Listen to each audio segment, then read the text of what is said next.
From humble beginnings to national recognition, Sokrat Arzumanyan has built more than companies. He's built hope.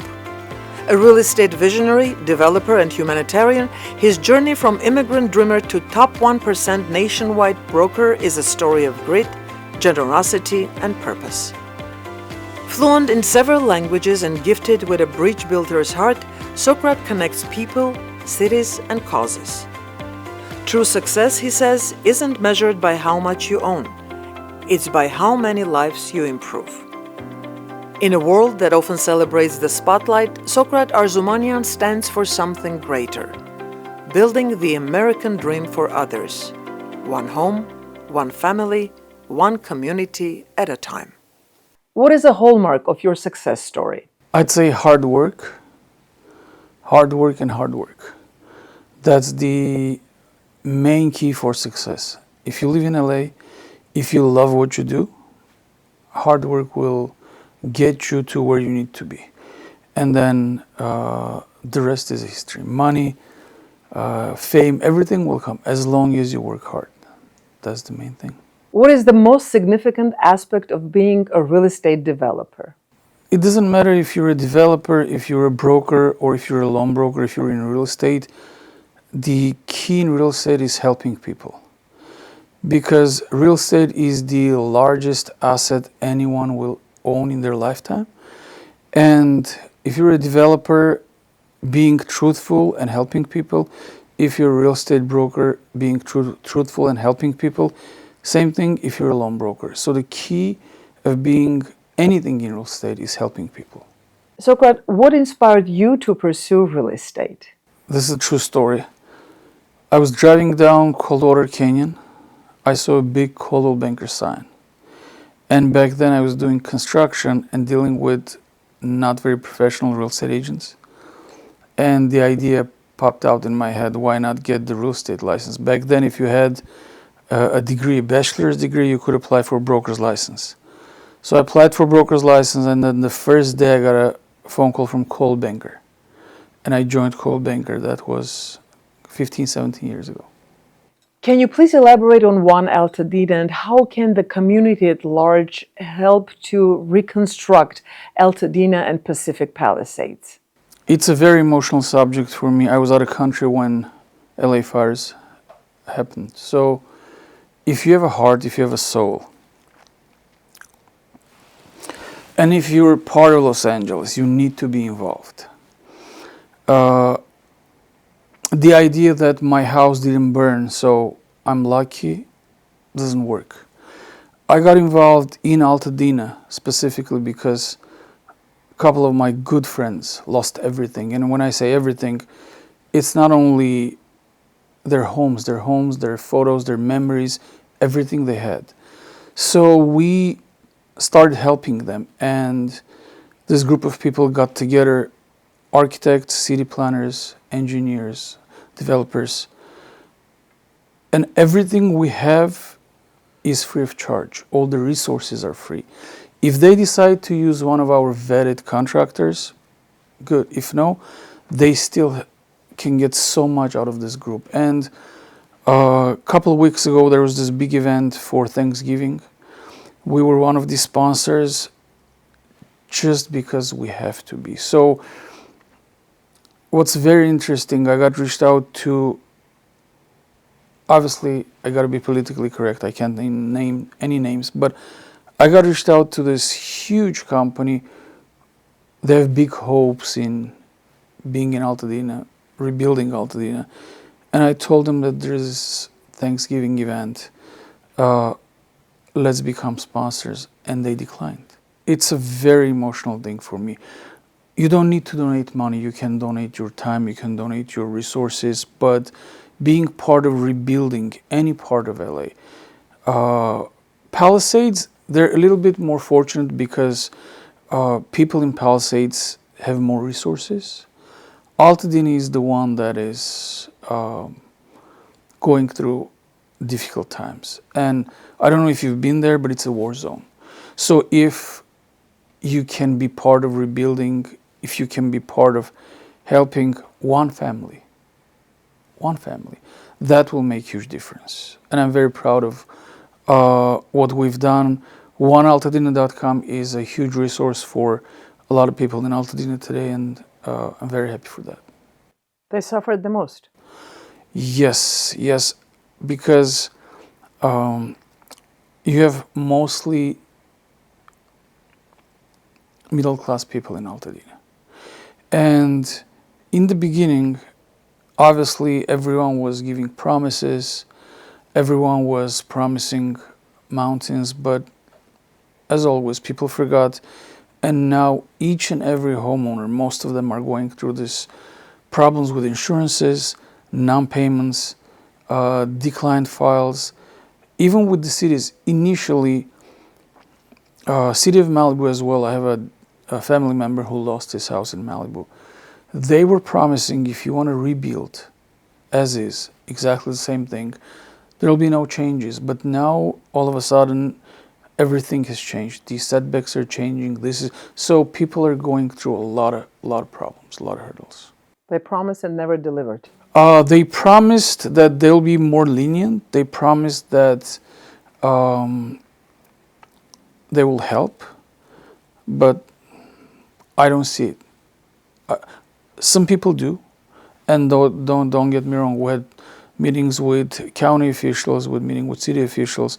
Some people do, but in general, it's a very slow process. And out of, I believe, 7,249 burned or partially burned homes, half of the applications are not in yet, and only very few houses are being built right now.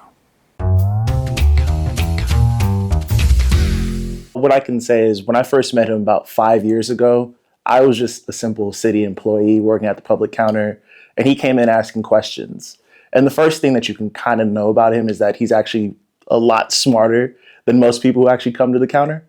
And so when you're actually having a conversation, when I was having a conversation with him, what first came to mind is, well, he knows probably a lot more than I'm actually giving him. So let me actually like push and see, like, does he know more? And every time I try to push and ask more questions, he had answers, even though it's supposed to be the other way around. He's supposed to ask me questions.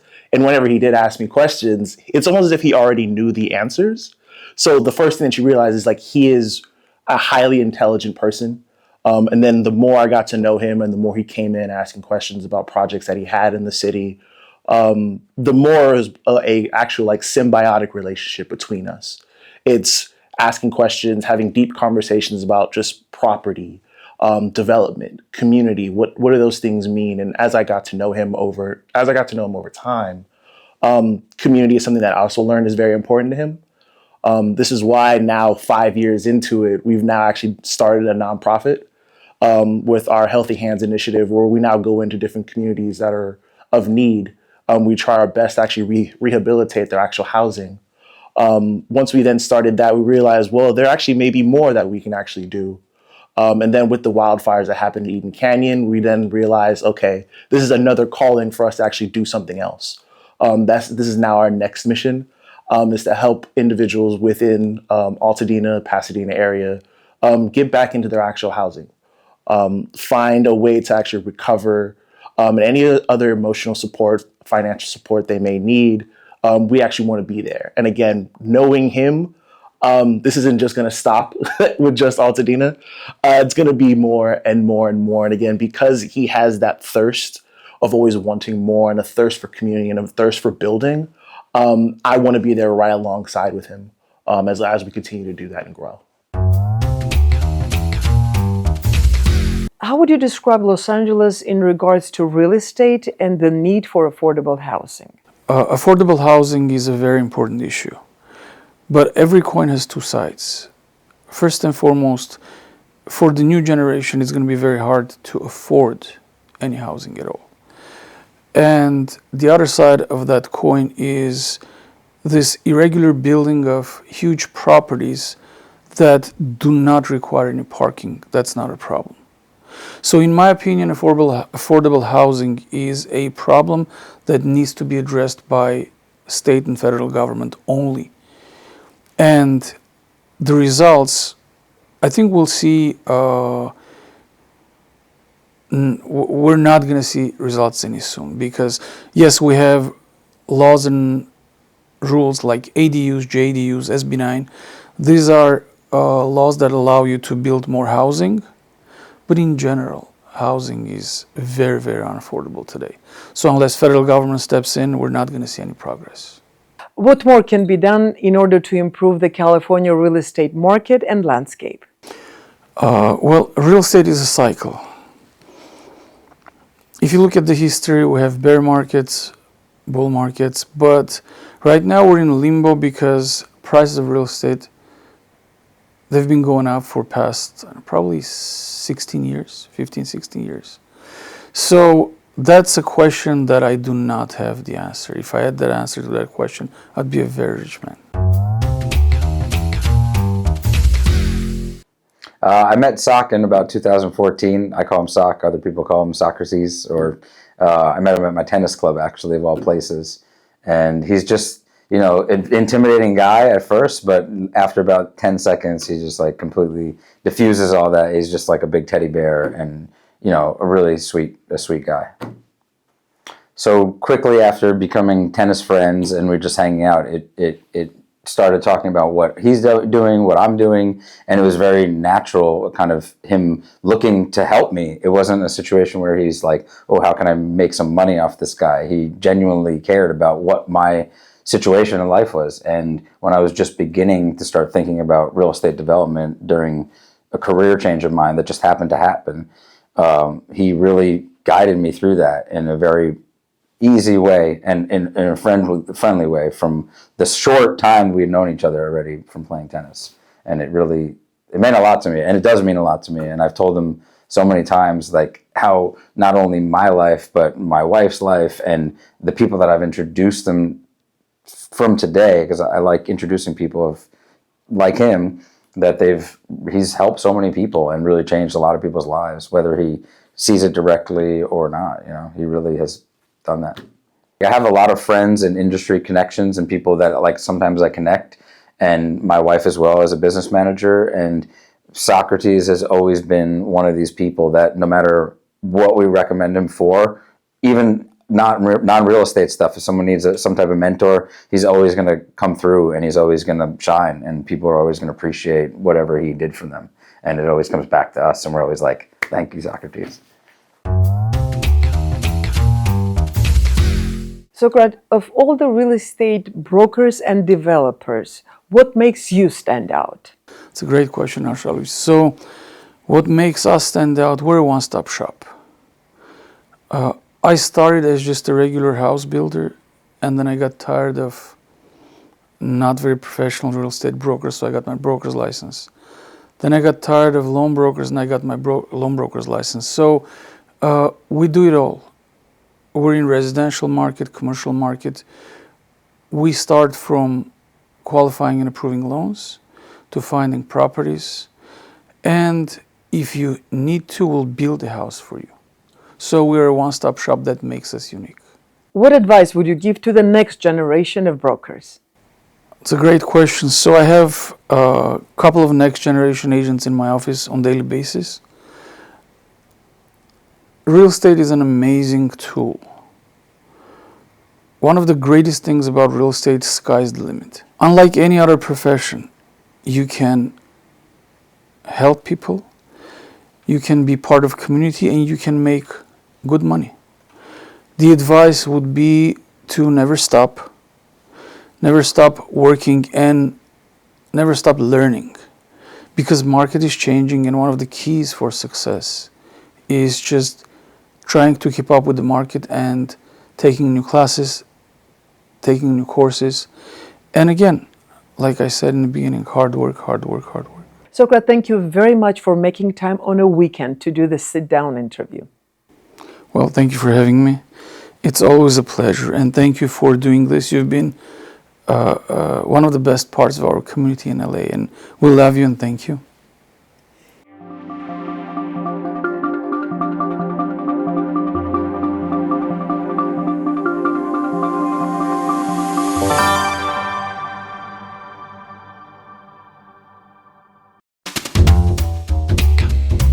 For advertising on Insight TV, please call 818-653-01 99.